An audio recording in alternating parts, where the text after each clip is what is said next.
Baik, mari kita mulai ya pembelajaran hari ini.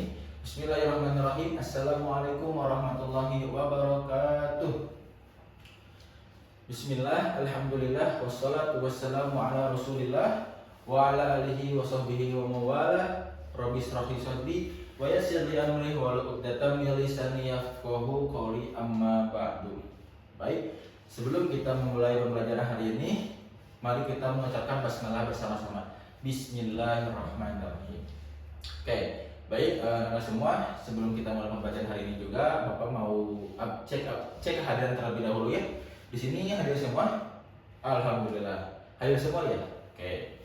Baik, sebelum kita mulai pembacaan hari ini yaitu tentang bab taharah, Bapak mau menanyakan terlebih dahulu kepada anak semua bahwasanya minggu kemarin itu kita mau tentang apa sih?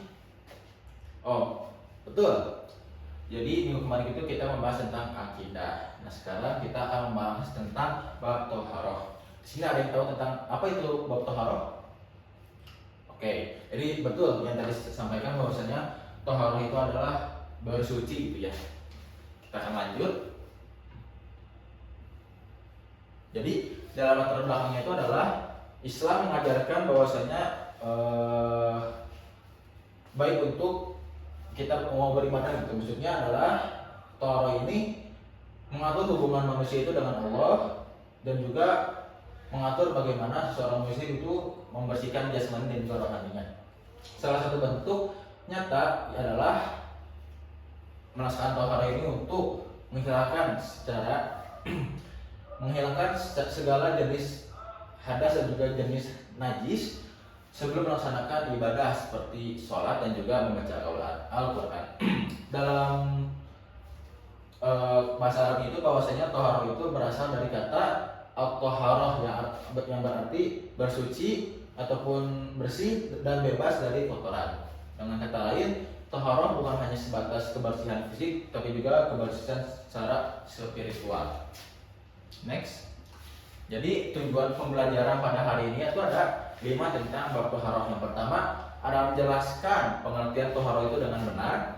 Yang kedua adalah menyebutkan dan juga membacakan atau menyebutkan macam-macam taharah seperti bersuci dari hadas kecil ataupun hadas besar dan juga najis.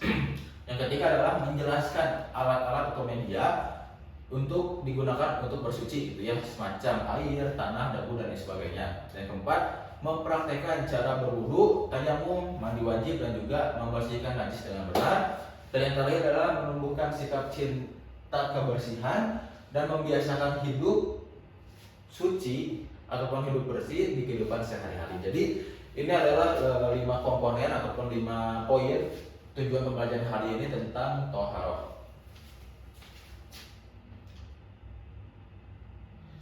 Nah, taharah dibagi menjadi 2 gitu ya pengertiannya, yaitu secara bahasa bahwasanya taharah itu adalah bersih ataupun suci.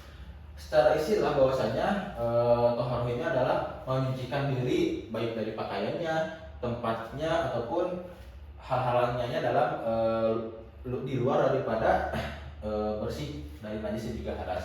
Dan juga hal ini dijelaskan di dalam Quran surah Al-Baqarah ayat 222 bahwasanya Allah Subhanahu wa taala itu menyukai orang-orang yang menyucikan dirinya gitu. Next. Nah, macam-macam taharah itu ada 3 ya anak-anak semua. Yang pertama ada tayamum atau wudu. Nah, biasanya tayamum atau wudu ini untuk membersihkan ataupun menghilangkan dari hadas kecil seperti kentut, buang air besar ataupun buang air kecil. Nah, yang kedua itu ada mandi besar ataupun mandi wajib. Nah, biasanya mandi besar atau mandi wajib ini untuk menghilangkan hadas besar seperti untuk laki-laki mimpi basah ataupun keluarnya sperma atau air mani, dan yang untuk perempuan itu biasanya keluarnya darah haid ataupun darah nifas. Nah, itu adalah contoh yang mandi besar. Nah, yang ketiga ada najis, macam-macam najis seperti ada najis mukhafafah, najis mutawasito dan juga najis mughaladah. Untuk penjelasannya tentang najis ini akan dijelaskan di slide PowerPoint selanjutnya. Oke, next. Nah, di sini ada alat-alat yang digunakan untuk bersuci. Nah, tadi sudah Bapak jelaskan itu ada 3. Yang pertama ada air, yang kedua ada debu yang suci, yang ketiga ada tanah yang suci. Nah, biasanya air digunakan untuk berwudu ataupun untuk mandi besar. Yang kedua adalah debu yang suci biasanya digunakan untuk tayamum. Nah, yang ketiga ada tanah yang suci untuk membersihkan najis mughaladah ataupun biasanya seperti terkena air liur anjing. Nah, ini biasanya alat-alat atau media untuk membersihkan kita dari hadas ataupun dari najis. Nah, terus bila mana memang di suatu tempat itu tidak ada air ataupun krisis air, kalian bisa menggunakan debu ataupun bertayamum untuk menghilangkan baik hadas kecil ataupun hadas besar, dengan catatan di kampung halaman kita ataupun di suatu tempat memang sedang tidak ada air, jadi kita bisa untuk bertayamum. Oke, selanjutnya tata cara berwudu. Nah, di sini rukun wudu ataupun tata cara wudu itu ada 6. Yang pertama, niat ketika membasuh wajah, lalu membasuh wajah hingga merata.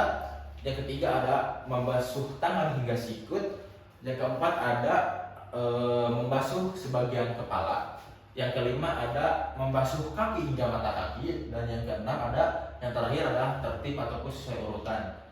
Nah, biasanya kalau misalkan anak-anak semua itu berwudu lalu tidak berurutan seperti ini, nah maka bisa dipastikan wudu itu tidak sah, ya. Next. Nah, tata cara tayamum dan juga mandi wajib. Nanti sebelumnya itu ada tata cara wudu, dan sekarang ada tata cara tayamum dan juga mandi wajib. Nah, sebetulnya untuk tata cara tayamum dan juga mandi wajib ini sangat simpel gitu ya. Yaitu tata caranya itu hanya niat bertayamum. Yang pertama itu tayamum ya. Niat tayamum dan juga menepukkan tangan ke debu, maksudnya yang misalnya di dinding ataupun di lantai ada debu yang kita rasa suci, tinggal ditempelkan ataupun ditepuk debu tersebut lalu diusap ke wajah kita dan juga tangan kita. Nah, ini dijelaskan di dalam Quran surah Al-Maidah ayat 6. Nah, ini termasuk ke dalam rukun tayamum ataupun tata cara tayamum. Nah, yang selanjutnya juga sama untuk mandi wajib ataupun mandi besar, bahwasanya tata cara itu simpel, hanya dua, yaitu niat dan juga membasuhkan air secara merata dari mulai atas sampai dengan bawah. Namun para jumhur ulama juga menjelaskan bahwasanya ada sunnah-sunnahnya untuk mandi wajib, seperti sebelum melaksanakan atau maupun membasuh sebuah bagian tubuh kita itu dianjurkan untuk berwudu terlebih dahulu. Oke, selanjutnya cara membersihkan najis. Nah, tadi sudah jelaskan sama Bapak bahwasanya itu kan najis ada 3. Nah, yang pertama ada najis mukhafafah. Nah, biasanya najis mukhafafah ini adalah air kencing bayi yang memang masih meminum ASI ibunya gitu. Jadi belum makan apapun selain daripada ASI. Nah, bila mana kita memang sedang menggendong bayi contohnya, terus tiba-tiba anaknya atau bayinya itu tiba-tiba kencing. Nah, kita cukup mempercikan air di bagian yang terkena kencing tersebut. Nah, itu contoh najis mukhafafah cara membersihkannya. Nah, yang kedua adalah najis mutawassithah seperti darah, nanah ataupun kotoran. Nah, caranya adalah cukup dicuci dengan bersih sampai dengan hilang, seperti hilang baunya, hilang rasanya, hilang penglihatannya ataupun sudah bersih gitu ya dari lubuk matanya. Nah, yang ketiga ada najis mughaladah ataupun najis berat yang biasanya memang ini yang sudah kita ketahui secara umum terkena air liur anjing. Nah, itu dicucinya cara membersihkannya itu dengan dicuci 7 kali dengan air dan salah satu itu dengan tanah yang suci. Next. Hikmah taharah. Nah, di sini ada 5 poin ya. Yang pertama ada menjadikan diri dan lingkungan bersih, dan kedua ada meningkatkan kualitas ibadah kita. Yang ketiga ada menumbuhkan disiplin. Yang keempat ada menjaga kesehatan, dan yang terakhir adalah mendekatkan diri kepada Allah Subhanahu wa taala. Nah, itu adalah hikmah taharah. Baik, kesimpulannya adalah taharah artinya suci ataupun bersih baik dari hadas kecil, hadas besar maupun dari najis. Bahwasanya taharah itu terbagi menjadi beberapa macam. Ada tayamum ataupun wudu untuk menghilangkan hadas kecil, mandi wajib untuk menghilangkan hadas besar, dan juga cara-cara ataupun macam-macam najis gitu ya, yang tadi sudah Bapak jelaskan. Bahwasanya taharah ini juga dapat menjadikan cerminan diri kita, cerminan keimanan kita untuk kehidupan disiplin seorang muslim untuk menjaga kebersihan diri di lingkungan sekitar. Nah, mungkin itu saja ya yang bisa Bapak sampaikan terkait hal ini. Untuk penugasannya itu adalah sekarang adalah kerja kelompok gitu ya.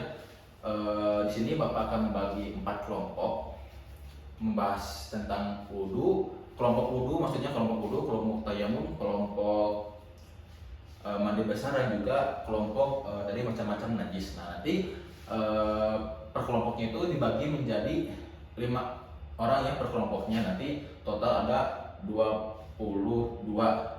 Nanti yang 2-nya bisa dimasukkan lah ke kelompok yang lain itu ya, kan kita di sini satu kelasnya itu ada 22 orang ya. Nah, setelah itu pembahasannya adalah di sini kalian silakan untuk diskusi bagaimana apa menjadikan urgensi ataupun hal-hal lain yang tertarik tentang wudu, tentang tayamum, tentang mandi wajib, dan juga tentang macam-macam najis yang tadi sudah Bapak jelaskan. Baik, untuk pengerjaan diskusi ini adalah 10 menit ya, cukup. Oke. Memang biar sudah cukup, Bapak mau keluar terlebih dahulu, nanti Bapak kesini lagi, teman-teman sudah anak-anak sudah bisa menjelaskan, mempresentasikan. Baik, oke, Bapak tinggal dulu ya.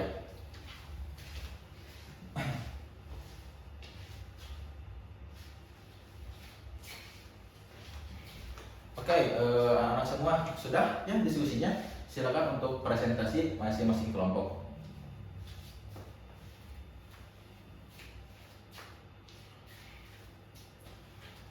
Oke ya, anak-anak sudah cukup ya presentasinya, sudah bagus-bagus apa sudah tadi yang anak sampaikan.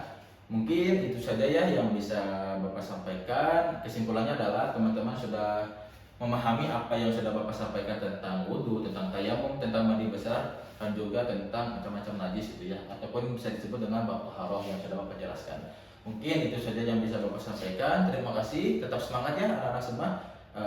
Bapak cukupkan. Wabillahi taufiq wal hidayah. Wassalamualaikum warahmatullahi wabarakatuh.